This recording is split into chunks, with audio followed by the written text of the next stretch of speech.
summer of 1985 in Westfield. New Jersey was swelteringly unbearable, the kind of heat that made the air shimmer like a fever dream. For the Harper family, Tom, Ellen, and their 2 kids, Mia and Lucas to move to 657 Boulevard was supposed to be a fresh start. The Victorian house, with its gabled roof and wraparound porch, was their dream home.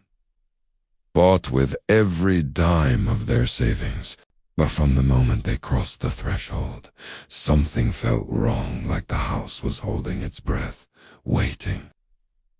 The first letter arrived 3 days after they moved in.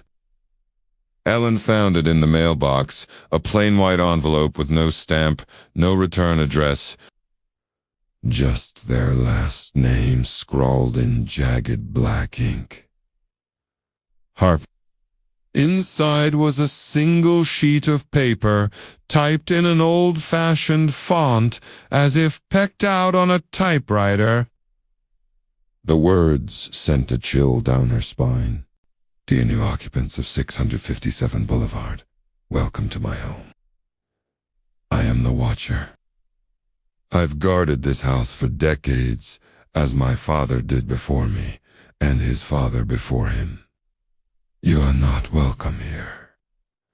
I see you unloading your boxes. Your children playing in my yard. I know your names, Tom. Ellen, Mia, Lucas. Leave now, or I will make you regret it. Yours, the Watcher. Ellen's hands trembled as she showed the letter to Tom that night. It's just a prank, he said, crumpling the paper. Some neighbor with too much time on their hands. But his voice wavered, and his eyes darted to the windows, where the curtains hung still in the humid air. Mia, only 10, overheard them and clung to her mother's side. Who's watching us? She whispered.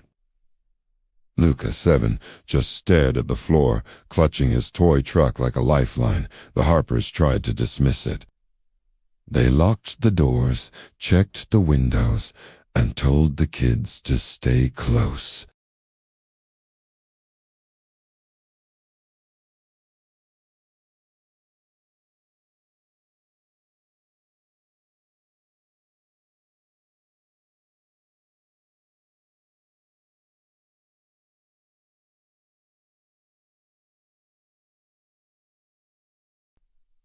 I told you to leave. I see Mia's pink bicycle in the driveway. I hear Lucas crying at night. I know. Ellen's afraid she checks the locks 3 times before bed. Bad things happen to those who stay. Ask the Millers. They didn't listen either. The Watcher. The Millers. The name gnawed at Tom. He asked around town, but no one seemed to know or wanted to talk about Nee family by that name. The police were no help. No direct threat. No crime, Officer Daniels said, tossing the letters on his desk. Probably just a bored kid, but the Harpers weren't so sure. The letters knew to much details no stranger could guess. And then there were the noises. Soft thumps in the attic at midnight. A faint scratching behind the walls, like fingernails on wood. Tension coiled tighter with each passing day. Ellen stopped sleeping, her eyes hollowed by fear.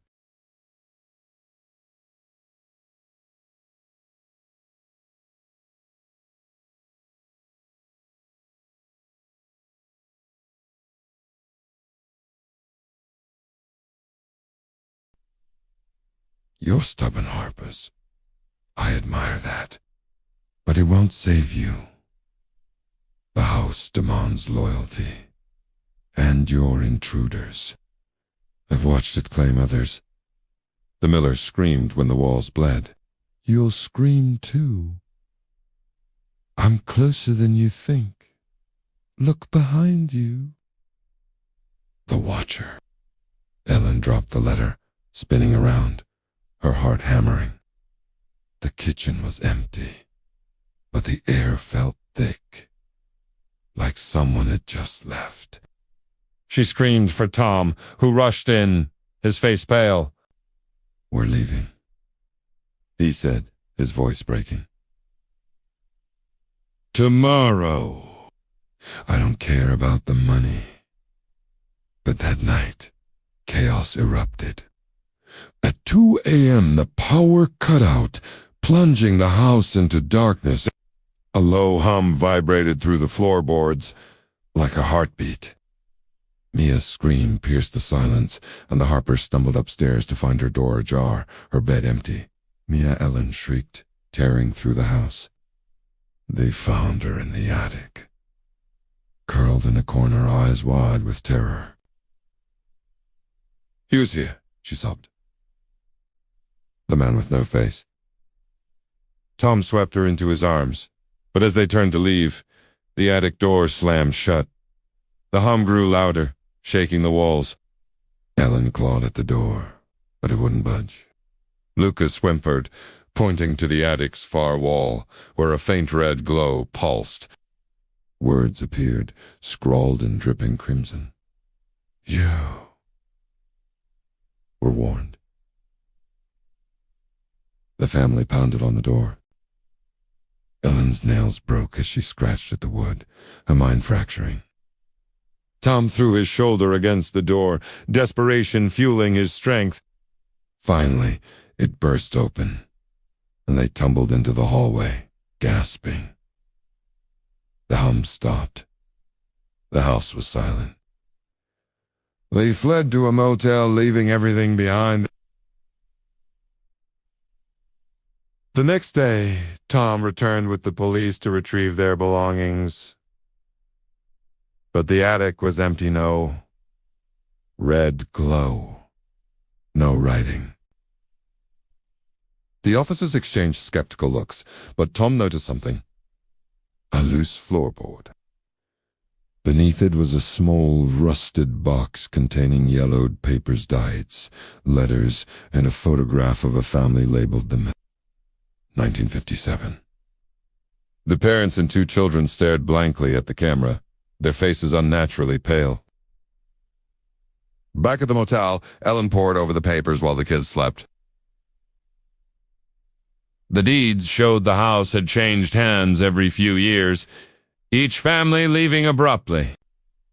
The letters, written in the same jagged script as the Watchers, dated back to the 1920s, all signed the Watcher. They spoke of protecting the house, of punishing intruders. One mentioned the Millers. They defiled the walls. The house took them. Ellen's blood ran cold. She found a newspaper clipping from 1958. Family of 4 vanishes from Westfield home. No trace found. The Harpers never returned to 657 Boulevard. They sold the house at a loss, moving to a cramped apartment in another state. The letters stopped, but the nightmares didn't. Ellen obsessed over the Watcher, digging into Westfield's history. She found whispers of a secret society, a group of families bound by a pact to guard certain homes, their methods shrouded in rumor. But no proof. No answers. Months later, a package arrived at their new address, no return address, no stamp. Inside was a single photograph. The Harpers, taken through their motel window, sleeping in their beds. On the back, in jagged black ink, "I'm still watching." The twist hit Ellen like a gut punch. The Watcher wasn't tied to the house they'd followed her family. She stared at the photo, her scream caught in her throat. Somewhere, in the shadows of their new life, The watcher waited, their faceless gaze unbroken. And the hum-de-hem from that night in the attic started again, faint but growing, echoing in her skull.